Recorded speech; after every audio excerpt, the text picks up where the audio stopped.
Right. ఎండ లక్ష్మీనారాయణతో మాట్లాడదాం. లక్ష్మీనారాయణ గారు, ఈసారి బడ్జెట్ పైన చాలా అంచనాలే ఉన్నాయి. ఇటు పేద మధ్యతరగతి అలాగే రైతులు కావచ్చు, ఎంప్లాయీస్ కావచ్చు, తర్వాత పారిశ్రామికవేత్తలు కావచ్చు, అందరి దృష్టి ఇవాళ నిర్మలా సీతారామన్ ప్రవేశపెట్టబోయేటువంటి బడ్జెట్ పైనే ఉంది. సో ఎలా ఉండబోతోంది? తెలంగాణ నుంచి 9 మంది ఎంపీలను ఇచ్చినటువంటి తెలంగాణకు ఏ ఏ రకమైనటువంటి ప్రయోజనాలు చేకూరనున్నాయి? ఎలాంటి ఒత్తిడి తీసుకొచ్చి ఉండొచ్చు? అండ్ ఇప్పటివరకు మిగతా కాంగ్రెస్ అలాగే బీఆర్ఎస్ నాయకులు చెప్తున్నట్టుగా తెలంగాణ కోసం ఎప్పటి నుంచో పోరాడుతున్నటువంటి పెండింగ్లో ఉన్న ఐఐఎం కావచ్చు, కేంద్రీయ విద్యాలయాలు, నవోదయాలు, రైల్వే కోచ్ ఫ్యాక్టరీ, రైల్వే లైన్లు పెండింగ్లో ఉన్నటువంటివి, టెక్స్టైల్ ఫ్యాక్టరీ, 3 ఎయిర్పోర్ట్స్, తర్వాత విభజన హామీలు ఏమయ్యాయి, బయ్యారం ఉక్కు ఫ్యాక్టరీ, సో ఇలా పెద్ద చాంతాడంత లిస్ట్ ఉంది. సో ఈసారి వీటిలో ఏమైనా మనం ఆశించవచ్చా? మీకు ఏమైనా దానిపైన ఎలాంటి అభిప్రాయం ఉంది ఈసారి బడ్జెట్ పైన? రోజా గారు అయితే టిఆర్ఎస్ ప్రతినిధి మాట్లాడిండు, రోడ్లు రాలేదని. ఆయన అంటే ప్రజలను అడిగితే చెప్తారు, జాతీయ రహదారులు 2500 కిలోమీటర్ల నుంచి 5000 కిలోమీటర్లకు పెరిగింది అనేటువంటి. ప్రధానమంత్రి గ్రామీణ సడక్ యోజన కింద మీరు ఒకవేళ ఎక్కడన్నా పరిపూర్ణంగా పూర్తి చేయకపోతే అది మీ పాపం. ఓకే, కేంద్రం ఇచ్చింది. మరి రైల్వేల అభివృద్ధి చెందలేదట. థర్డ్ లైన్ సికింద్రాబాద్ నుంచి బల్లార్ షాకు, థర్డ్ లైన్ కాజీపేట, ఇది పనులు నడుస్తూ ఉన్నాయి. ఏదైతే ముత్కేడ్ నుంచి డోన్ వరకు ఇప్పుడు పనులు నడుస్తూ ఉన్నాయి. నైపేట వరకు లైన్ వచ్చేసింది. థర్డ్ లైన్ ఎలక్ట్రిఫికేషన్ పూర్తయింది. మాన్యువల్ గేట్లు అన్నీ కూడా ఎత్తేసారు. ఇక రైల్వే స్టేషన్లు 40 రైల్వే స్టేషన్లు 2700 కోట్లతోని అభివృద్ధి చెందుతున్నాయి. వెళ్ళి చూసుకోమని చెప్పారు. సికింద్రాబాద్లో కానీ లేకపోతే నాంపల్లిలో కానీ, ఆయన ఏ ఊర్లో ఉంటాడో ఆ ఊరు దగ్గర ఉన్న స్టేషన్లో పోయి చూసుకోమని. ఎయిర్పోర్ట్ వస్తుంది, మీ ఆదిలాబాద్కు ఎయిర్పోర్ట్ కూడా వస్తుంది. ఎప్పుడు వస్తుంది అన్నది ఈసారి బడ్జెట్లో? అంటే మన అద్భుత దీపమా లేకపోతే పాతాళ భైరవిది అనుకున్నారా ఎప్పుడు వస్తుందని? మీరు జాగలేకపోతే ఇన్నొద్దులు. Okay, right. ములుగు యూనివర్సిటీకి జాగ ఇవ్వలేదు, ఇప్పుడు జాగ వచ్చింది. ఇప్పుడు 870 కోట్లతో అభివృద్ధి చెందుతున్నది. ఎందుకు మీరు? నేను ఇంకోటి చెప్తాను. ఆ మిత్రుడు చెప్పిన దానికి నాకు ఆవేదన అనిపించింది. ప్రజలకు మీ మాధ్యమం ద్వారా ప్రజలకు రాంగ్ మెసేజ్ పోవద్దని. గ్రామ పంచాయతీలకు నిధులు ఇచ్చింది కేంద్రం. 113 రూపాయలు ఉన్న నిధులను పర్ క్యాపిటల్ 840 రూపాయలు చేసింది. వీళ్ళేమిచ్చారు? ఏది డంపింగ్ యార్డులు కేంద్రమే, నర్సరీలు కేంద్రమే, మొక్కల పెంపకం హరితహారం కేంద్రమే. ఎక్కడండి ఉపాధి హామీ కింద ఇస్తుంది, మెటీరియల్ కాంపోనెంట్ కింద ఇస్తుంది. 90% కాంపెన్సేషన్, అర్బన్ ఫారెస్ట్రీ కాంపెన్సేషన్ కింద 4000 కోట్లు ఇచ్చింది. అన్ని పైసలు ఇంట్లోనే. ఇంకోటి యంత్రలక్ష్మి పైసలు కేంద్రమే ఇచ్చింది. యంత్రలక్ష్మి మున్సిపాలిటీ స్వచ్ఛ భారత్ కేంద్రమే ఇచ్చింది. టాయిలెట్ 60-40 కేంద్రమే ఇచ్చింది. నువ్వు ఎందుకు మాట్లాడతారు సార్? మీరు ఎందుకు అబద్ధాలు మాట్లాడతారు? మెడికల్ కాలేజీలు జిల్లాకు ఒక మెడికల్ కాలేజ్ ఇచ్చింది.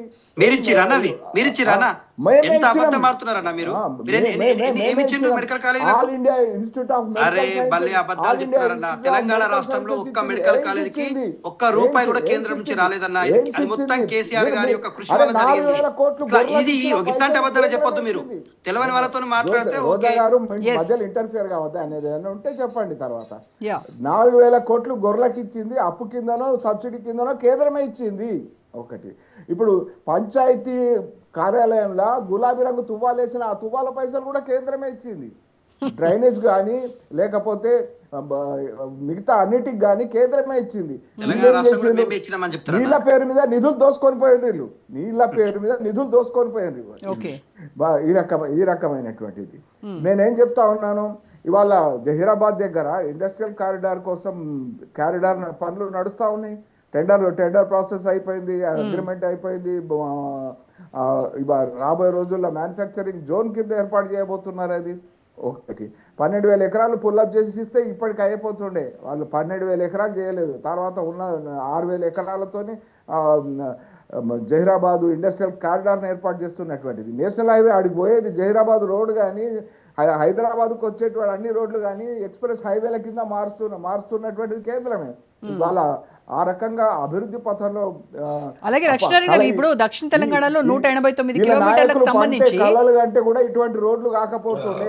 ఓకే రోడ్డుకి సంబంధించి ఒక నిమిషం అభివృద్ధి ఇలా ఘనత కాదు. హైదరాబాద్ అభివృద్ధి ఇప్పుడు కరీంనగర్ ఉన్నదండి, నీళ్ళ సౌకర్యం ఉన్నది, లేకపోతే ఇండస్ట్రియల్ ఉన్నది. కరీంనగర్ అభివృద్ధికి ఆ భౌగోళిక స్వరూపం కానీ ఉన్నటువంటి వనరులు కానీ ఏర్పాటవుతాయి.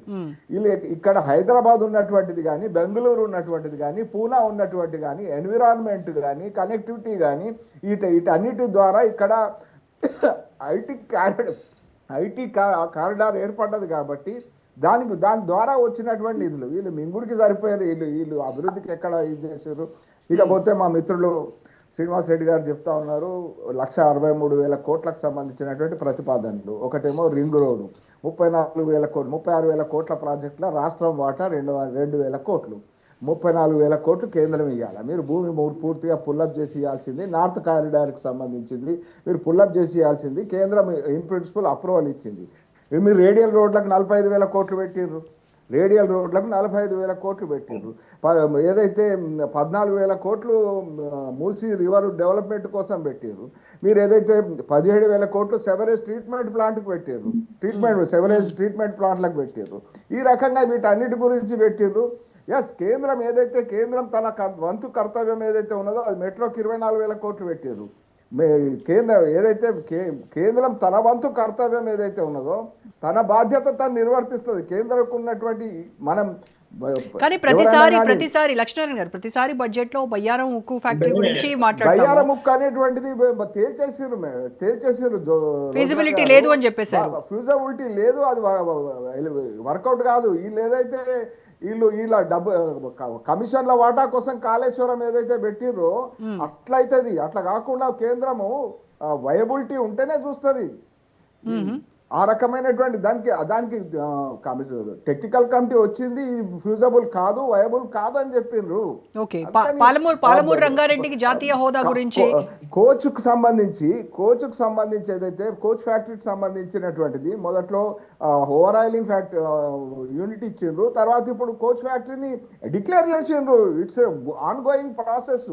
మళ్ళొకటి ఇంకోటి ఏదైతే మీరు పాలమూరు రంగారెడ్డి అంటున్నారు, పాలమూరు రంగారెడ్డి ఏదైతే రాష్ట్రాల విభజన సందర్భంగా పెట్టిన దాంట్లో లేదు పాలమూరు రంగారెడ్డి ప్రాజెక్ట్ అనేటువంటిది. ఓన్లీ పోలవరం ఉన్నది, దానికి కట్టుబడి ఉన్నది కేంద్రం. దీనికి సంబంధించినటువంటి విషయంలో రాష్ట్రం తన బాధ్యత తీసుకోవాలా. ఏదైతే ఇక్కడ నుంచి అక్కడికి, అక్కడి నుంచి ఇక్కడికి మారుస్తూ దాని అంచనాలను 10,000 కోట్ల నుంచి 20,000 కోట్లకు, 20,000 కోట్ల నుంచి 1,90,000 కోట్లకు మార్చేటువంటి మహనీయులు ప్రబుద్ధులు ఇక్కడ ఉన్నారు. అంత బుద్ధిగా కూర్చున్నారు ఇప్పుడు ఎక్కడ వాళ్ళు అక్కడ. ఈ రకమైనటువంటి పరిస్థితి ఉంది.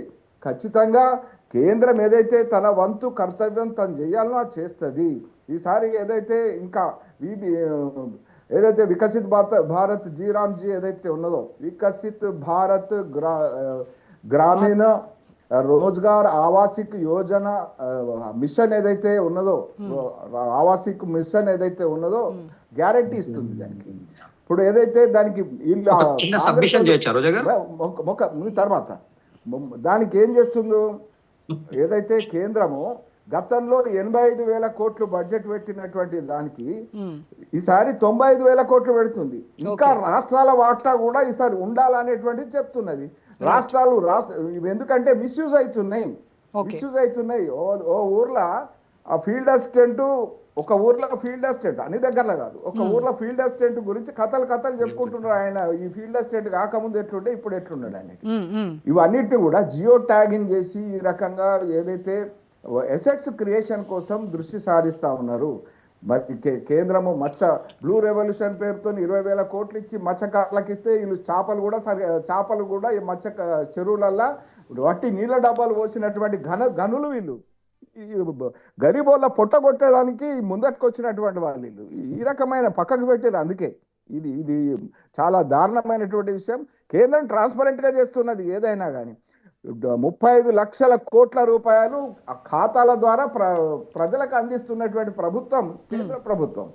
ఏదైతే ఆ రకంగా మరి రాబోయేటువంటి బడ్జెట్లో ఏదైతే అమెరికా ఆంక్షలు విధించినా కూడా ఆర్థికంగా 7.2 గ్రోత్ రేట్ ఏదైతే ఉన్నదో 7.2 గ్రోత్ రేటును కన్సిస్టెంట్గా నడిపిస్తూ ఇలా యూరోపియన్ కంట్రీస్ సో మన రాష్ట్రానికి ఈసారి బడ్జెట్ చాలా ఆశాజనకంగా ఉంటుందంటారు లక్ష్మీనారాయణ గారు, రైట్ అండి.